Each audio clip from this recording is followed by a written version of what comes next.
Здраво, драги пријатели, добродојдовте во денешново издание и денешната епизода. Моето име е Јосиф Дамјанов и денеска зборувам на една тема, односно одговарам на прашање од наша пријателка Тамара, која што нема да го погледнеме во позадина како изгледаше, бидејќи подоцна повеќе наликуваше на комуникација, од која што разбрав дека многу од луѓето практично ја имаат како мит во глава, а тоа е прашањето дали ако имам,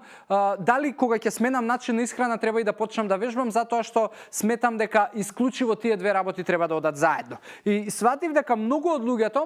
не ни почнуваат во некаков процес и да менуваат можеби некакви навики, затоа што мислат дека само една работа не е доволна. А тоа во превод значи дека сметаат дека ако ја треба да почнам да се грижам за своето здраве изглед, треба да почнам да се хранам здраво, треба да ги исфрлам сите задоволства и junk food, треба да почнам да вежбам, треба да престанам да пијам алкохол, треба да престанам да одам во друштва по кафани и ресторани затоа што таму има многу junk food, а ја не можам да одолеам. И тоа им изгледа огромен проект и огромна мисија која што во старт се откажуваат да се нафатат да направат нешто такво. Но не е, мислам, поентата не е во тоа вие да се откажете од се и комплетно да смените начин на живот. Она што ја го зборувам константно, Тамара, дека 80% од нашиот резултат на изглед, здравје, процеси во тело и така натаму се заснова на исхрана, 20% се заснова на тоа колку можеме сме физички активни. Ако ти успееш можеби да ги средиш твоите оброци, да бидат поредовни, да имаш добар појадок, да пиеш доволно вода, ќе средиш голем дел од процесите и ќе средиш голем дел од вишокот на масти кој што ги има во телото. Тоа ќе значи дека најверојатно би добила и кураж и мотивација и за да вежбаш, но не значи дека одеднаш треба да ги правиш работите. Но исто, од друга страна, затоа што многу мислат дека немањето на физичка активност е причинител за вишокот на килажа и можеби не и лошиот изглед, многу од луѓето почнуваат да вежбаат, а при тоа да не внимаваат на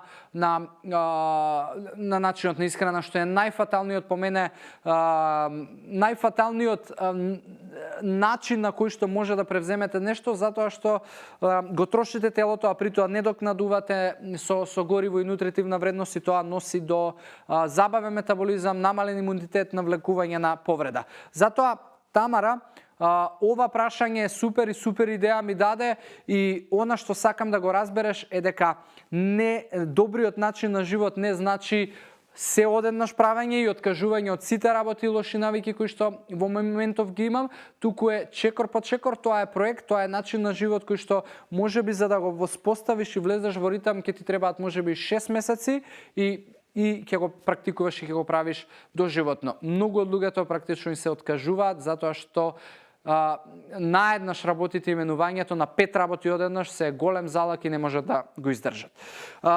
Фала ти уште еднаш, Тамара, и за сите кои што можеби имате конкретен одреден проблем или ситуација или пречка во глава која што можеби ви треба помош да ви дадам насока, слободно користете го хаштагот AskJosif или контактирайте ме приватно во порака и ќе се обидам да ви одговорам. Ви посакувам здрави животни навики, ви посакувам убав ден и се гледаме во следна епизода. Чао!